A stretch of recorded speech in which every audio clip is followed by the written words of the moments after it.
All praise to God, brother, say it with your chest. Say it with your chest, all praise to the one. Yes, sir.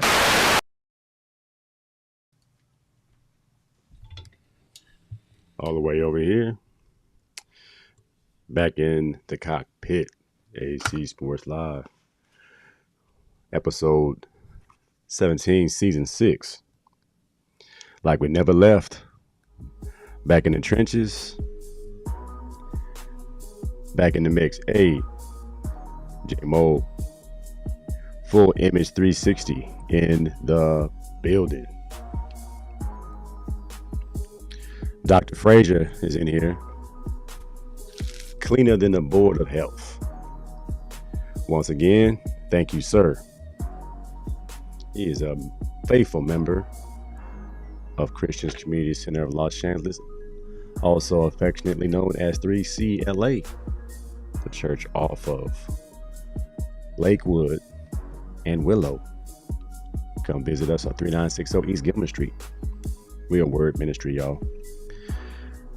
Sports wise, man, I had missed last week. I really just could not do it.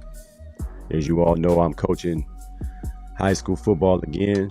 Shout out to Rashad Penny. Norwalk legend is now the head coach at Long Beach Jordan High School. Ain't that funny how that works? The all-time leading rusher, scorer at Norwalk High School is coaching in Long Beach. And for so long, I was trying to coach in Long Beach, and now I'm at the helm at Norwalk. But again, God's plan is God's plan. You go where you're wanted, and you make the best of it. And that's what I'm going to do. I'm going to give it my 100% while I have the energy, and I believe Coach Penny's going to do an excellent job, or should I say Coach P. I don't know him personally, but I'm sure we'll cross paths, maybe get some passing in or whatever it is. And then I'll have the king of Norwalk come and all the fanfare, and then I'll go to Long Beach and we'll go down there and pass against his kids. And it's just going to be competitive, man. We're all sportsmen. And what's it for? It ain't about us. It's about the kids, man. So congratulations once again. I think Long Beach Jordan has a good one. I know they had a situation. Coach had to step down for family reasons at Long Beach Jordan. It's never easy to get the job this late. It's difficult. You have to get your feet on the ground immediately, getting kids into some type of spring ball schedule, which we are in right now at Norwalk High School. And the kids are, I think we're 6 days in to spring ball, and the kids are flying around, having fun, making plays. And I'm pleased as a head coach of our progress. Today we got after the kids a little bit, trying to get them to understand concepts, route recognition, and tendencies. And it's fun, man. We got a joint practice on Thursday at Norwalk High School. Norwalk versus Banning High School. All my Long Beach folks remember Banning back in the day. Long Beach Poly versus Banning was a movie every time. It was always going to be a dog fight. I think we beat Banning one year 7-6. I think we got the ball rolling on a fumble-rooski. Fumbalaya. Our quarterback was Neo Aoga, and he ran all over Banning. We just could not score. So the good old fumble-rooski. And we got that ball in the end zone, I think on a quarterback sneak. We ran Big Neo in there for a 1-yard quarterback touchdown, and we won 7-6. Good times, man. I just wish I was a better receiver for Neo. He threw me some dots and I would drop them. I averaged a drop a game, man. I was not ready for the big time until my following year, and then we had a pretty good season. Papa was in the building. Back at it again. Yeah, I had to take the week off, man. I was dog tired last week. king of Norwalk. Thought you were talking about me for a second. Oh no, Papo, you're the executioner of Norwalk when you were in there. You were punishing people, but the king of Norwalk is Rashad Penny. I've never seen one player. Well, I have. I've seen one player dominate like that. His name was Herman Ho Ching. Rest in peace. Herman Ho Ching was the best football player I have ever seen in person, second to only Jason Jones. Trouble. As far as a player that can do it all, and it had NFL written all over him, that's what Rashad Penny was to Norwalk, and that's what Herman Ho Ching was to Long Beach Poly. He beat Mater Dei by himself, and Jason Jones almost beat Russell White. And was it Fontana, or was it one of those other Inland Empire teams that was really stacked back in the early 90s, late 80s? Those teams were loaded with all the families that moved out to the Inland Empire.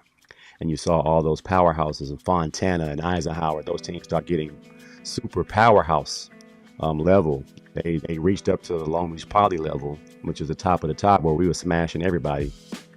It was a tough go right there, but Jason Jones was cream of the crop, man. No weaknesses, except he was short.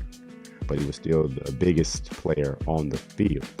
Herman Ho Ching, I don't think he had a weakness, and he had speed, toughness, feet, hands, running back, receiver, linebacker, safety. My man recovered an onside kick and took it to the crib. Superman. But I watched the Rashad Penny videos, and he was doing all that too. He was playing receiver. He caught all the passes. He ran the ball. He played DB. Only knock on him is that championship game. I'm not sure if it was his fault, but there was one play that cost them the championship. And he was in the secondary, and they caught a wheel route. I don't know if somebody busted coverage or what, but that cost Norwalk the championship. He was a certified dog pop. Are you talking about Herman Ho Ching? Yes, sir. He played. My son played on that team. Tonight's show brought to us by All In CDL Training, the future of commercial driving. Get your CDL license in the city of Long Beach. You just got to be 18, and you have to have drive. You have to have consistency in order to get your Class A license and be making big money in less than a year. You tell me, I'm a proponent of college, but I'm also a proponent of careers, college and careers. This is a career. Get your Class A license, man.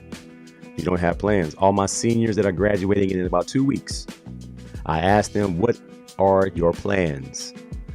I asked them on video today, as we were creating a senior video. I teach film and video production. So one of the final projects is a senior outro video, and I asked the students their experiences in high school and what their plans are for the future. And somebody said, I'm gonna go do plan A, and if that doesn't work, I'll just be a homeless person in New York on the streets.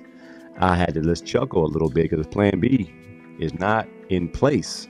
Not to say plan A is not going to be successful, but you got to have multiple chapters of your book, man. Get your degree, get a skill, get a couple jobs for job training and experiences, and just continue to evolve in who you're going to be. You don't know what God has for you. You can't put it all in a box. Don't put God in a box. You just do your part. Study, find a skill, get out there and figure it out. All right, NBA playoffs, man. As you can see, the Lakers and old man James, GOAT James, some people call him, old James, somebody call him. He did excellent, man. That man's 41 years old, and he out there running with these 25-year-olds. Pun intended, as James Evans, but that's kind of how it looked. The first game he had energy, but them PEDs kind of wore off a little bit, then he was kind of regular, and then they got that good old-fashioned sweep. Hey, all year long being the third option, now he's the first option again like he was 25. I knew he's going to run out of gas. And my Sixers got the good brooms. by the New York Knickerbockers, and we didn't have an answer. I have never seen a team get ran out the gym like the Sixers did with the New York Knicks. They made the New York Knicks look like the 96 Bulls. Embiid getting dunked on by Robinson, that was just disrespectful.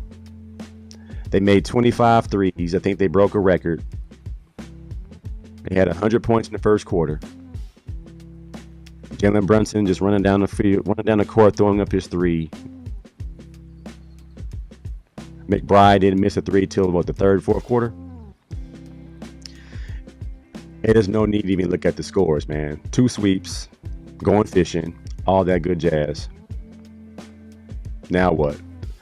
Is the process over?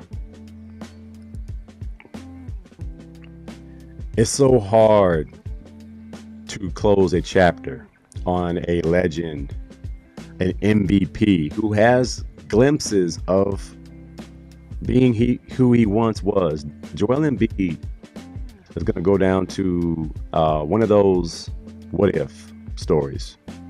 The what ifs we had about Grant Hill, Brandon Roy, Greg Oden, even though Greg Oden wasn't as good as Embiid as far as skill. Embiid has no weaknesses except his weakness, his body, his availability, his ability to stay off the ground. I am tired of seeing him fall unathletically, just falling like he ain't never fell before. Like, you got to learn how to fall. Every time you have contact, you ain't got to die. So Jaylen Brown in the first round complained about Joel Embiid's flopping. I'm going to throw him in the Tony Love category because call a push off, call that. Same move. Same move. Same refs. he immediately went to his social media after the game, calling Embiid great, but he's a flopper. We know that. But he's mad that he kept getting called for an offensive foul when everybody else is pushing off. Bruh, if you know the refs are on you, the refs are already on your head, how about not push off? When Shaq played, he was fouled every single play. Refs are subjective, man. The refs don't like you. The NBA doesn't like you because you speak your mind. You're a militant. We get it. We rock with you, Jaylen Brown. You're a Cal Berkeley alumni. Shout out to Tim Hood. But don't go on your podcast complaining about it. That's not a good look, especially after the game. So, yeah, there's bias. Referees are on tape saying they would stop Allen Iverson at all costs. But what did AI do? Play through it. Change your game. Change your plan. Change your shot selection. How about not do the push-off move if they keep calling it on you and you only? So yes, Joel Embiid's a flopper. But he put y'all out, and you saw that the Sixers are not that good, which made the Boston Celtics look even worse. And then you complaining about it on your podcast don't really help your case. Jason Tatum didn't play. There you go. Why didn't Jason Tatum play? I don't know. Which is a smooth transition to how tough are NBA players. That topic came up again this week. It was the image of Myles Garrett and Lou Dort next to each other. And I was like, what are we talking about here? NFL players and NBA players and who's tough and who's not. See, here's the thing about the NBA. I could give you 50 to 100 guys from the NFL who can do what the Thompson twins or Lou Dort do on nightly basis. You can't show me one guy from the NBA who can do what Myles Garrett does on a weekly basis. It's levels. So that's a good take. Could an NBA player become an NFL star? A select few can. Most can't. Could a NFL player play in the NBA? If he played as a kid through travel ball, through college, he could have a solid NBA career. But you put most on the topic, most NFL players, most NBA players. I think more NFL players can play in a role on an NBA team than most NBA players playing a role on an NFL team. Because football drills, football contact, football hitting creates basketball players. There are only a few basketball players who thrive in that contact environment, that look for contact. So it's a topic of discussion, but I don't think it's really a debate. It's where you feel it fits. You're talking about elite, you're talking about role players. We got raggedy, uncoordinated dudes like Draymond Green, who was a goon, supposed to be a tough guy in the NBA. Did he practice 3 times with Michigan State football and had to get up out of there? It wasn't going to go down. I've seen numerous basketball players come out to Long Beach Poly football one day and went right back to basketball. It ain't for everybody. I told my team today after practice, you have to be a little bit crazy to play football. You could be as smooth, as mild-mannered as the next smooth brother. But when you come on the football field,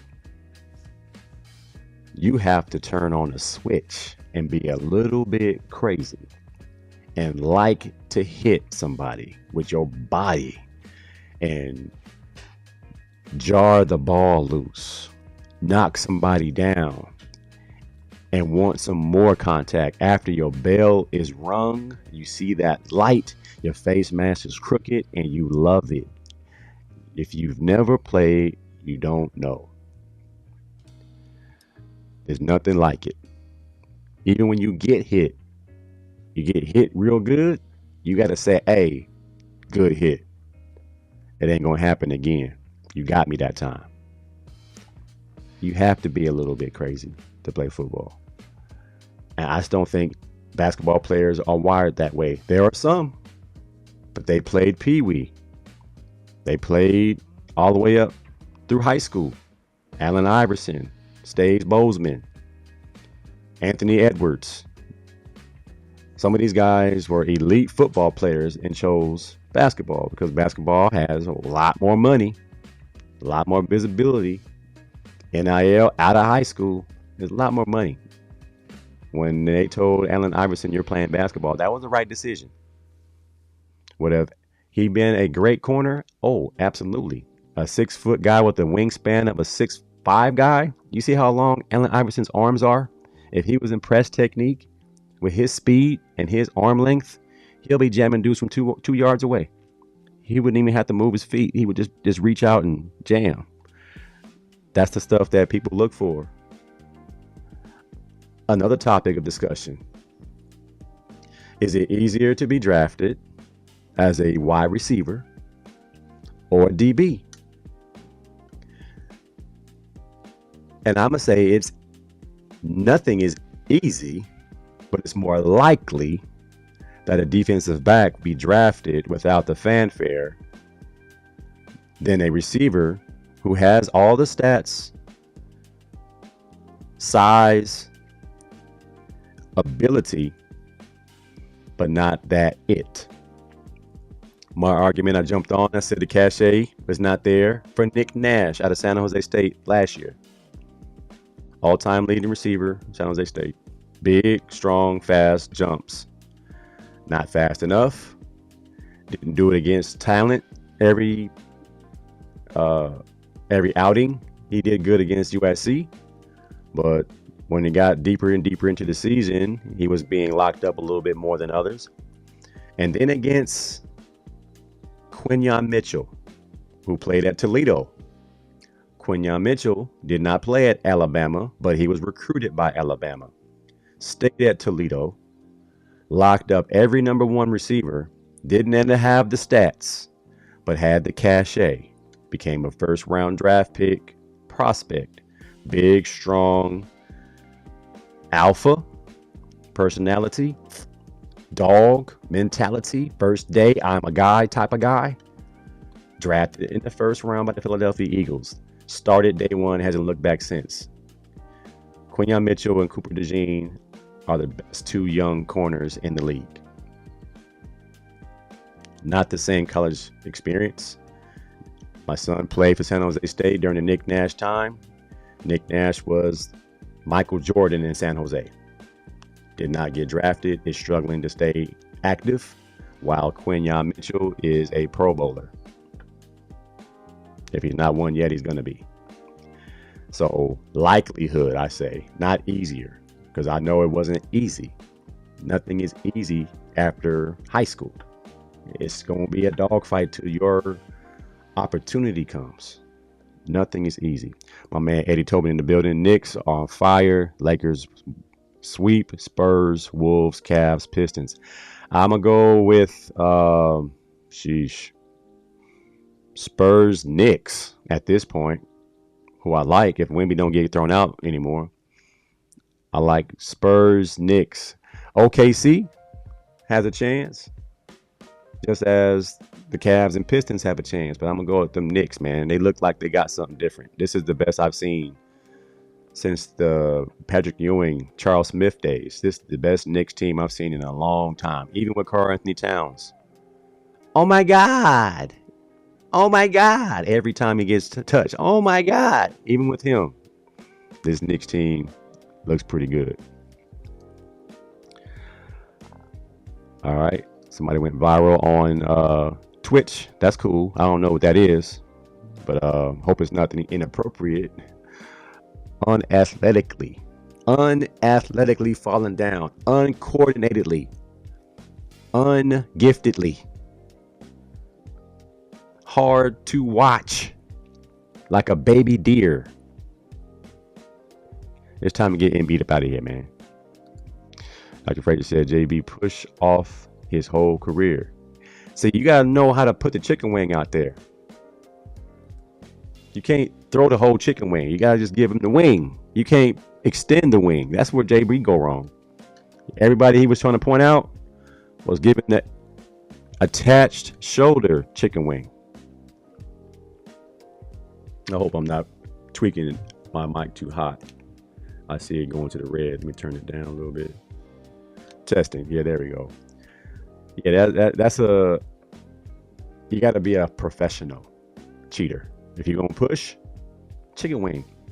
Just give me a little chicken wing, not a whole extended turkey wing. That's right. And then you can't be a target. If you know you're a target, you said this is weird, then you have to adjust. I don't want to hear you cry about it. Appreciate you. Best viewers on Buzzer. All right, cool. So I'm all over the place tonight. Just got off the practice field. Just got off a pastor's call. A lot going on, but I wanted to get the show in. Shout out to New Era Athletics, James Washington, and the gang. Potential sponsors of the AC Sports Live show. On top of our previous sponsors, Cannon Nation Boxing, Mood Swing Apparel, DEM Clothing, and once again, All In CDL Training. You want to put some money in my pocket? I'll take it. I'll take your money. No problem. As long as I can keep my content as is. I don't want to compromise anything. I don't want to sponsor no alcoholic beverages or anything illicit. Everything I do has to be kingdom friendly. I'm kingdom first. Sports is just something I love, and this is therapeutic. This is men's mental health. We are promoting men's mental health, keeping us able to have a voice. So my show is always going to be interactive for all my fellas and my sisters who just want to get something off their chest. You want to support LeBron? Shout me out in the comments. Stop talking bad about LeBron. Hey, man, I ain't never said nothing bad about LeBron James. If I say he's old, that's what it is. I love LeBron James, but he's 41. When you were 41, when you hooping with 20-year-olds, LeBron James is exceptional. But the fact of the matter is LeBron James and the Lakers got swept. And Rob Pelinka, JJ Redick, what y'all gonna do? LeBron's gone. LeBron's a free agent. We gonna keep Bronny. We gonna keep Bron. What we gonna do? What we gonna do? JJ took Rui Hachimura out the game when he was hot and they needed a three. That's bad business. So somebody gotta go. Somebody gotta do something. Denzel say, I'm leaving with something. I gotta get something. I came here for something. SGA used the shoulder. The shoulder, not the elbow extended. SGA does it every single time.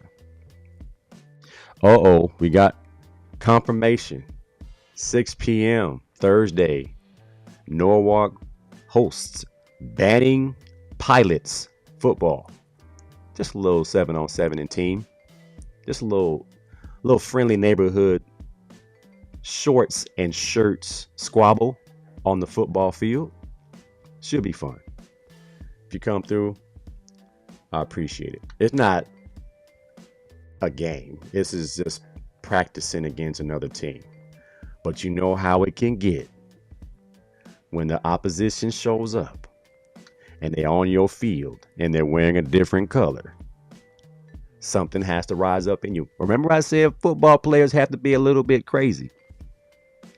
That's what I'm talking about. You get excited when somebody else show up to play. Because you get to show what you've been working on, man. Ain't that what you do in any arena? In any walk of life? You want to be excellent. And then when the time comes to show what you got, it's time to show and prove. It's time to put out. It ain't time to shut up. It's time to get loud. It's time to get locked in, focused. That's the only reason why I went back to coaching, man. I have an opportunity to share with these kids what I know to be true. I saw Stephon Diggs is back with Cardi B. Are y'all surprised? Anybody in the back? Who had a concert the last month? I believe it was Cardi B. And what sells? Controversy, toxicity. Concert sold out. Now she back with her man. Lovey-dovey. It worked. Don't be fooled, y'all. It's all a game. It's all a game. Hey. Draymond Green called out Charles Barkley. All right, so now this is an old head show. I think majority of my listeners, except for Papo and Jimmy G, are old heads or creeping up on being an old head. They went out here and surveyed a bunch of guys, asking them whose career would you rather have, Draymond Green's or Charles Barkley. Surprisingly, a lot of guys picked Draymond Green.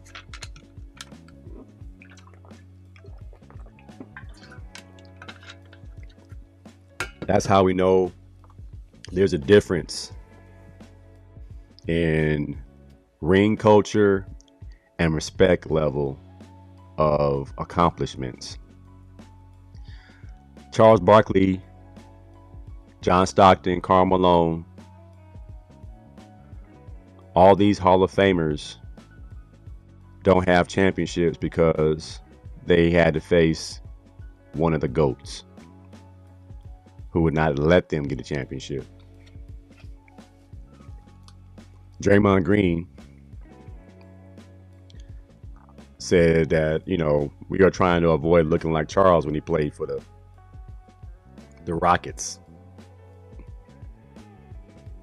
And that started a whole week-long debate about whose career would you rather have, a championship Hall of Fame career like Draymond, who was known as a superstar role player, or a franchise Hall of Famer who got it out the mud as a fat kid from Alabama, became one of the best power forwards of all time, but never won a championship because he had to face somebody who was not to be messed with, who never lost the finals a final series and never went to a game 7. Arguably the best of all time.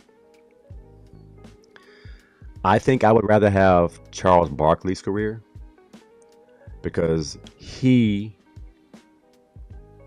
and he alone led his teams. From the Sixers, when everybody retired, it was Charles Barkley.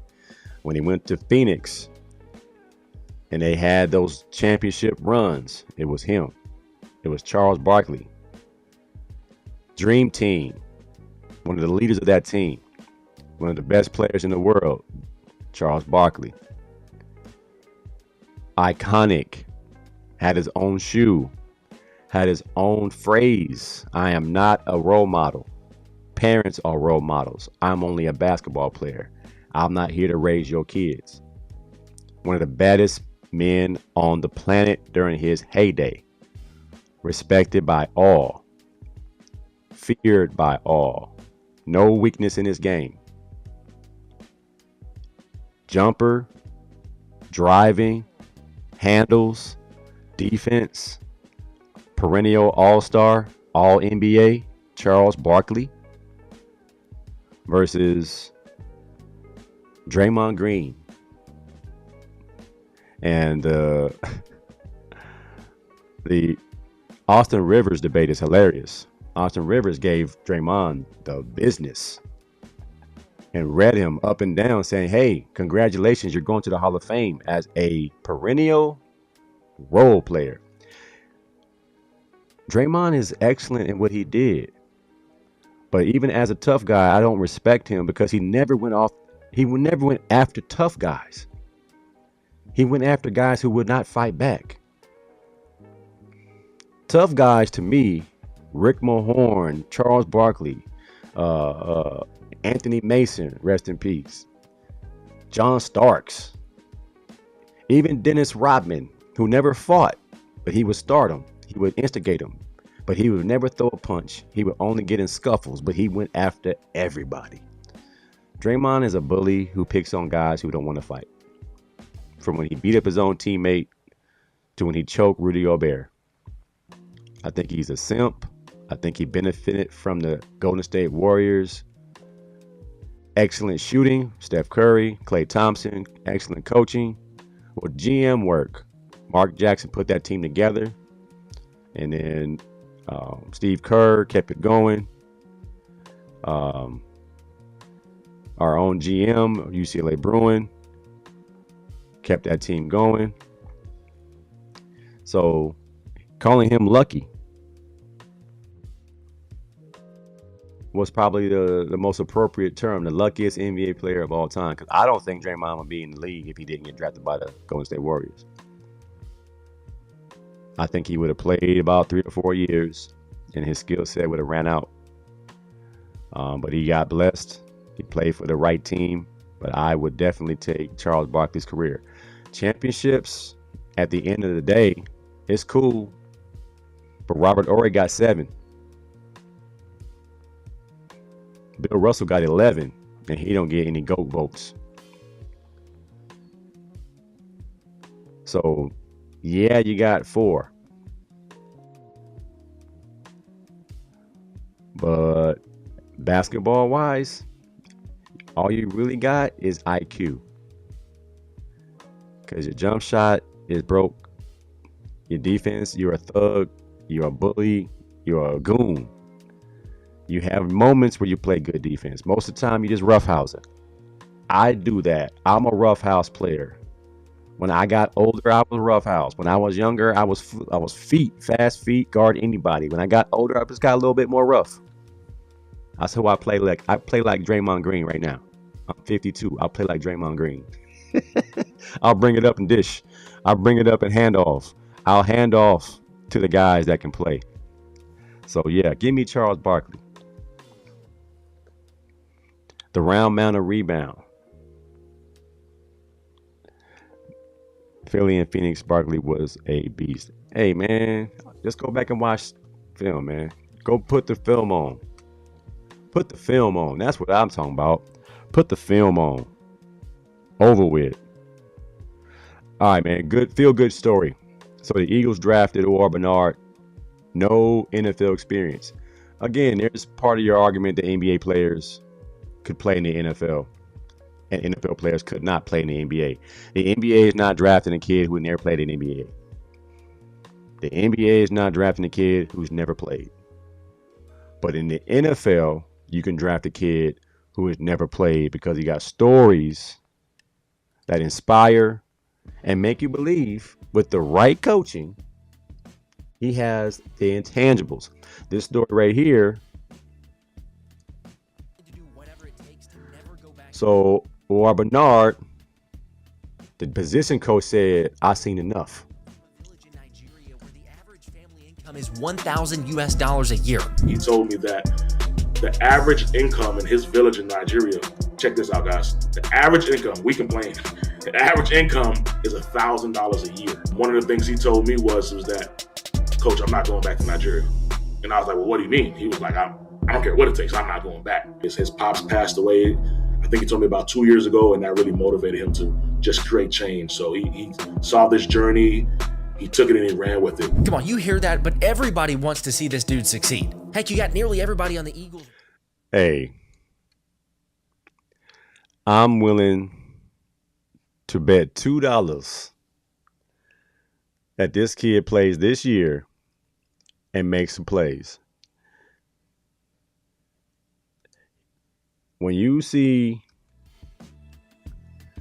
that frame, 6'4", 300 pounds, running a 4.6, stronger than an ox, with the story that I'm not going back to Nigeria.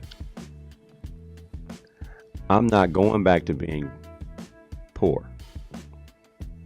You're going to have to kill me before I give up on this dream. And y'all let me in the room or watch me work. A little bit crazy. Gotta be a little bit crazy. I've seen guys dribbling the basketball and running up against cars, dribbling the ball, acting like they're getting hit, and dribbling the ball, trying to act tough. I believe this guy with my whole heart. Can't no human prevent him from getting somewhere. He might get stumped a few times versus the good ones. But once he learns the intricacies and movements and really understands what his job is as a defensive tackle, as a defensive end, whatever it might be, he's going to be a problem. So my secret weapon for the Philadelphia Eagles, I would say in about 3 years, this man's going to be a problem. All he has to do is stay healthy and stay hungry. If this coaching staff stays intact, you got one coach that's rocking with you, which is a conversation we had a few weeks back. It's so important that your position coach is rocking with you, because he's the one that dictates attention in practice. He dictates how much work you get. You could be over there on the side getting mental reps, not getting any better. Knowing the plays, but not getting any work. Knowing the plays is cool. But executing the plays versus other human beings that are 300 pounds that can move is a whole nother ball game. It's not enough.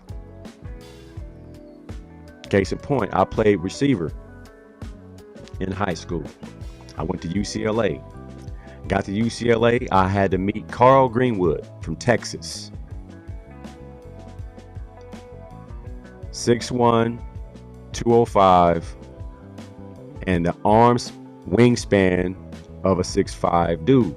Yoked up, my height, my size, heavier, stronger.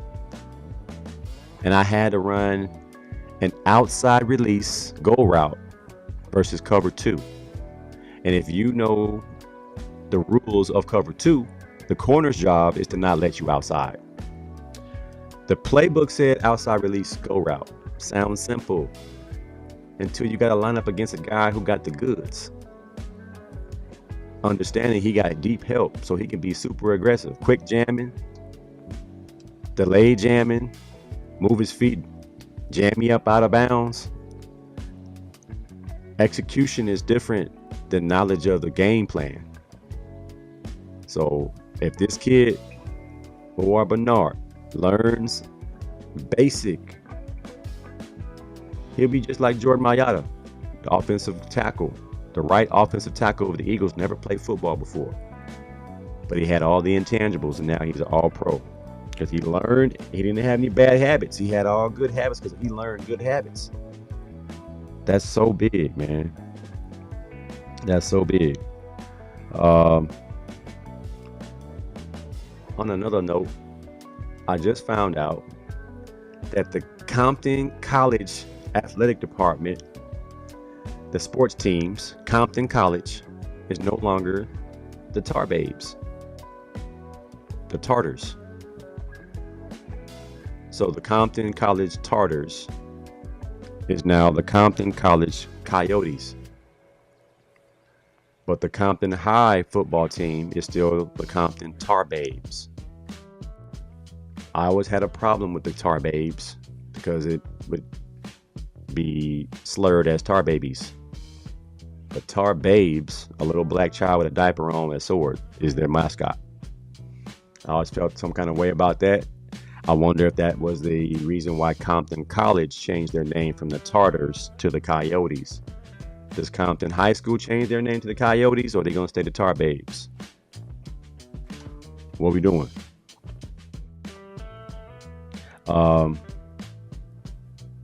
Couple stories left. There was a pastor who went viral. He told the truth. He said, your kid, your son are probably not going D1. I had to laugh because I'm in this predicament myself. I have to tell parents the truth. And as a pastor, that's our duty to tell the truth. Now, do I tell it over the pulpit? I don't know. But if I have a parent student athlete workshop, it is my job to tell the truth. This pastor told his congregation because they were missing church for travel ball that you're chasing a dream that probably won't happen, and you're giving your young child a reason to look at church is not that important. Services and fellowship is not that important. Practice is more important. Travel ball games are more important. You know if your kid has the goods. If your kid has the goods, he's not paying to play in a tournament.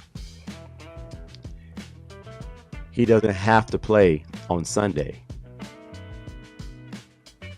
He can play on a team that only plays during the week, on Saturdays. But you play on a team to get the experience, to get the exposure, to have fun. We've done the travel ball thing. We traveled to Arizona. We went to Las Vegas.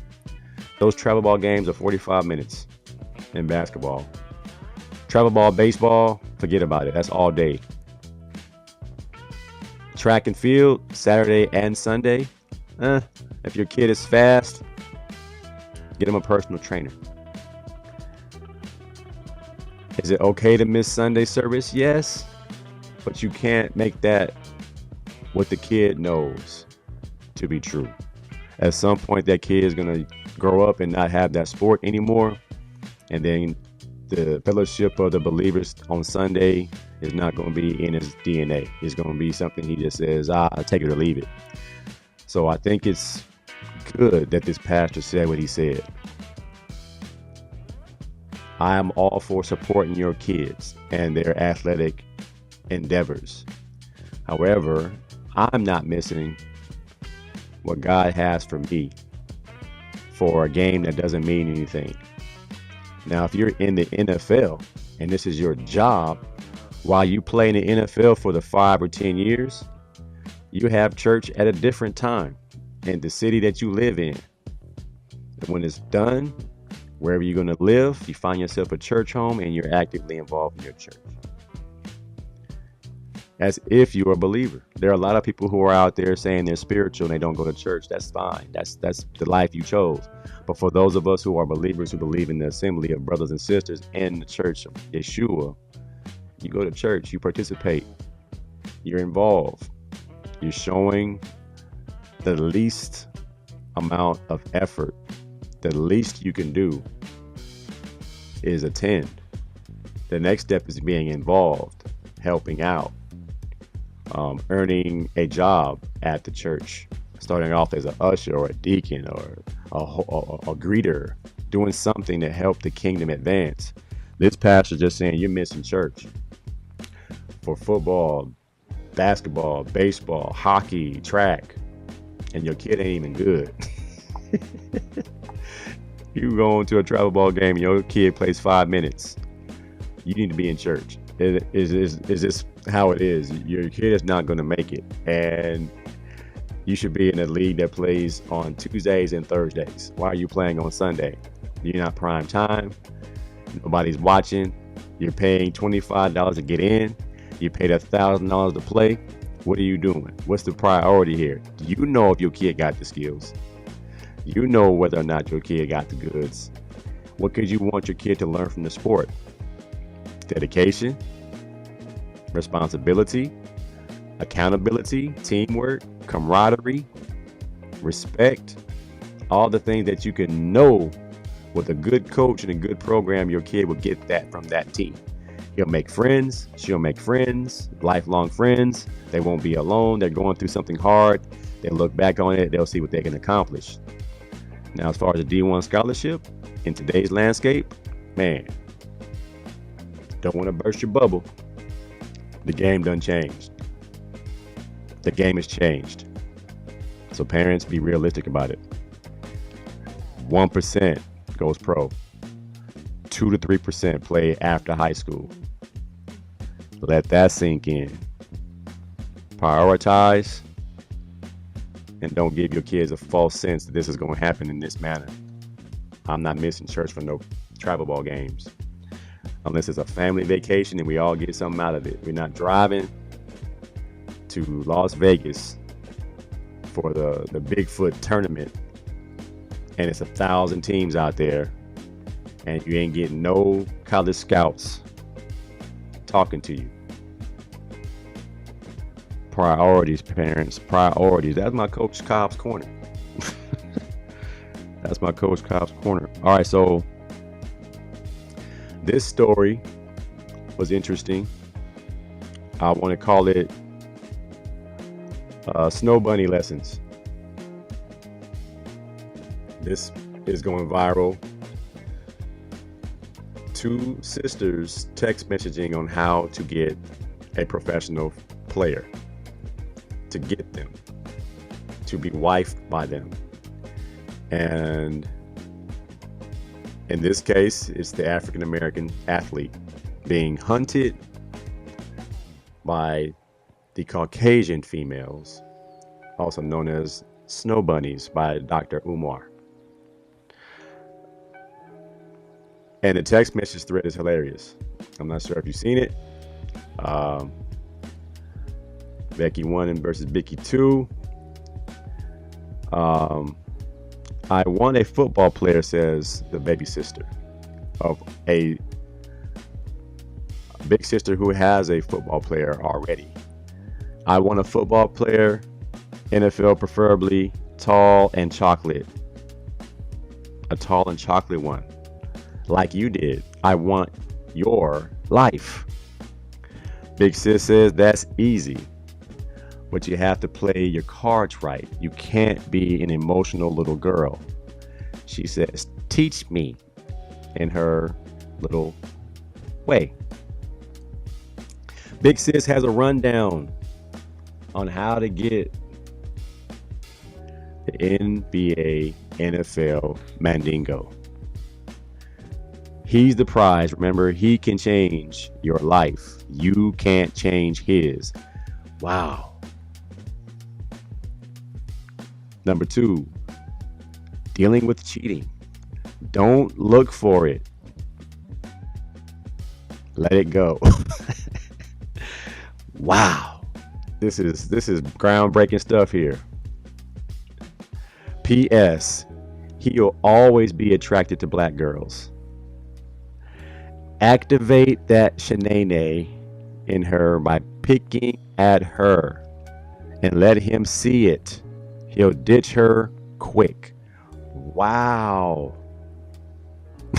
It's part of the plan. I'm not surprised though. I really am not surprised.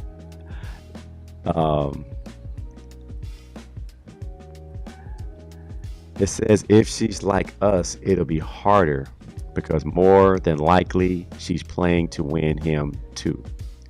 Make him choose. Oh my goodness. It says be an asset to him. Fold his clothes, buy and bring him food, do his homework. This is a college girl talking to the college prospects on the football team. Completely integrate yourself in his life to where he can't function without you. Number 4, don't embarrass him. Don't cheat. Don't text other men.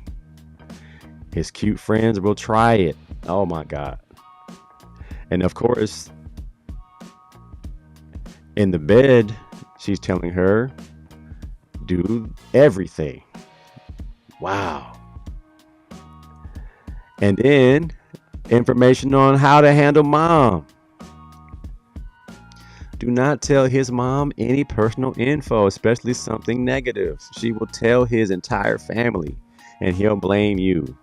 Just smile and wave and be quiet. This is advice that will definitely get her in the ball game, because these dumb country dudes will buy all of this. Always look good and appealing. Hair and face always have to be done. Always look good until draft day, like Russell Wilson's Snow Bunny.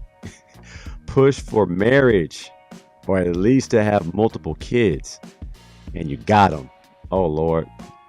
In 2 years on draft day, you'll be a millionaire, and all your friends will work hard in school to literally never live the life you live.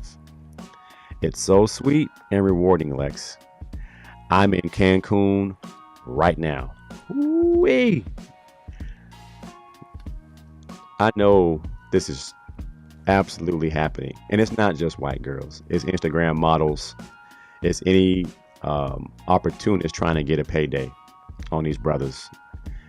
Dumb country brothers who ain't never had this type of attention.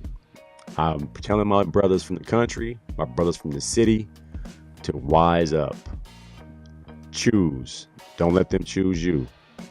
Be smart. You are the hot commodity. You are the rare breed. Women outnumber men 8-1 in this world. Be smart. Find yourself a Proverbs 31 woman. One that takes care of business. She's beautiful and don't play no games like these snow bunnies and these Instagram models are playing. They playing in your face, man. As long as you know the game that's being played, you can play. But if you're not knowledgeable what's happening, you're gonna look like an idiot. I played with some guys. They was falling in love overseas. We were playing in NFL Europe, and I had some country dudes on my team, and they would go down to the red light district, come home with a prostitute, and try to marry her and bring her back to the States. And we would, us city boys are kind of like, bro, you have to be smarter than that. She does not love you. She says she loves you. That's her job. They say, get yourself a dumb American and have him marry you and take you back to the States. Get your green card, and then you can divorce him, and then you can send for us. It's crazy, man. Dudes who fall in love with the first woman they think is attractive, giving them some rhythm all of a sudden they never had before, and then they get took to the cleaners. Have a few children, and then you in child support mode for the next 20 years and beyond. understand the game that's being played, man. D-Mac flies in here. You know, he said them pink toes will get you, man. Brother, they ain't never had no love from the pink toes. Got a couple good points there. Hey, man, brothers ain't hard. Brothers are simple. Brothers want peace. Brothers, if you want a peaceful life, find yourself a Proverbs 31. If you can't find one, you got to just jump ship. And it might sound racial. It might sound racist. I hate to sound that way. But you have to find yourself a docile woman, sometimes of the Asian descent. A lot of men, I think Stephon Marbury found himself a Chinese woman, and he seems very happy living in China. And she's kind of fly. She wears, outfits like sisters. She's kind of cool. She wear her hair up. She got a sense of humor. She's not tripping off nothing. I don't know, man. Peace is peace. If you got peace of mind and someone that loves you, that's what you need. But it's just hard to find, man. Walt's in here. Where can I get a copy of that list? Oh, man. You got to help your nephew, who's a 5-star recruit. He's not going to find true love. He's going to be too popular. He's going to Arizona? Oh, my God. Young Evan out of Crean Lutheran is going to Arizona, where snow bunnies are plenty and they are scouting. He is a target. My godson is going to Arizona. He's going to have his guard up. He plays baseball. Hey, man, it's deadly out there. It could be life or death out there, man. It could be over before it starts, man.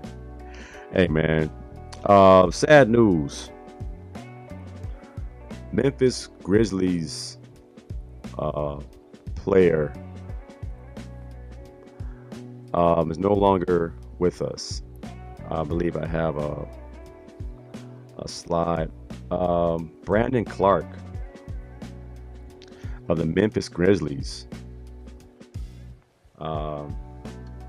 is no longer with us. He was injured this season. Cause of death is unknown, but early reports, of course, are leaning towards overdose. This is an NBA player with promise. All rookie team when he came out several years back.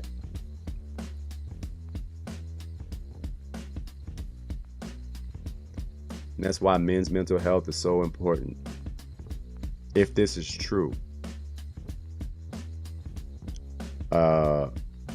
healthy young guy, age 29, no longer with us,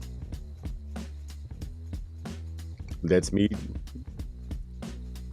know I have to continue to pray for our young men and their mental stability. Not believing that the sport I play is all I can be, because when the game is taken away, who are you? So he did not have the sport. We saw a few other athletes the last couple years, somehow or another, no longer with us. Different circumstances, whatever it might be. But it's never that bad. Recovering from an injury is definitely difficult. And understanding where you position yourself in the universe when your identity is no longer solid as a basketball player because of your injuries and your alone time and the time you have idle. And you're tired of rehabbing, you're seeing everybody else around you prospering. And your phone can be a negative trigger. Everybody on your phone is prospering and doing well, and you're at the house not playing. It can get lonely. You can be depressed. You can go through a very, very quiet time where you only hear negative talk. That is the devil. That is the enemy. giving you suggestions on what you should do. So people over-medicate, people drink, people do stupid stuff, and we see stories like this. I pray that it wasn't, in that manner. But when a kid is this young and healthy, except for the hurt angle, we have to suspect that it's something like that. He was not killed. So we have to understand he's not here because of happenstance.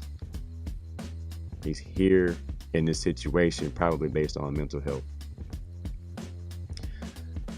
Trying to end his life because he's not happy. So protect your mental, fellas and ladies. Get off the phone. Everybody's not in Cancun having a good time right now. Everybody's going through something. Find yourself a hobby. Find yourself something to do with your time. Read your Bible. Pray. Find yourself a Bible-believing, teaching church and get involved in some positive reinforcement. Some can-do, some positive people in your life. If you have nothing but negative people, get them out your circle. Start cutting people off, man. Start surrounding yourself with good folks. That way you have positive reinforcement. Listen to some positive music. Turn off all this negative music, this murder culture music. I play music at my football practices. Right now we're playing Michael Jackson.